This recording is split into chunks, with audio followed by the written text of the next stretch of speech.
Part 5 discharge of surety from his liability by the conduct of creditor, जिसमें हम आज पढ़ने वाले हैं section 141 loss of security, which says if the creditor parts with और loses any security given to him at the time of guarantee without the consent of the surety is discharged from his liability to the extent of value of the security।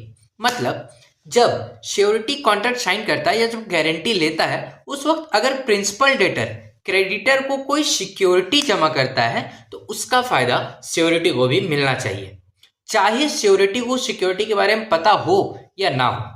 अब अगर creditor उस security को घुमा देता है या खराब कर देता है या बिना श्योरिटी को बताए छोड़ देता है, वापस दे देता है, तो श्योरिटी भी उस सिक्योरिटी के वैल्यू जितना अपनी जिम्मेदारी से फ्री हो जाता है। अब हम इसको एक एग्जांपल से समझते हैं।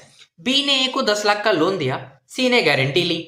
यहां पर जो ए है वो बी को अपनी एक 5 लाख की कार गिरवी रख देती है एज अ सिक्योरिटी।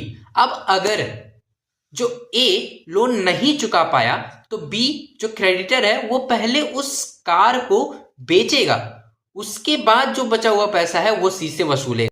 अब क्या होता है, अगर बी सी को बिना बताए कार को वापस कर देता है या फिर कार को बेच देता है या कार घुमा देता है तो यहाँ पर सी जो श्योरिटी है वो सिर्फ बचे हुए पैसे के लिए लायबल होगा, पूरे 10 लाख के लिए लायबल नहीं होगा, बचा हुआ 5 लाख के लिए ही लायबल होगा।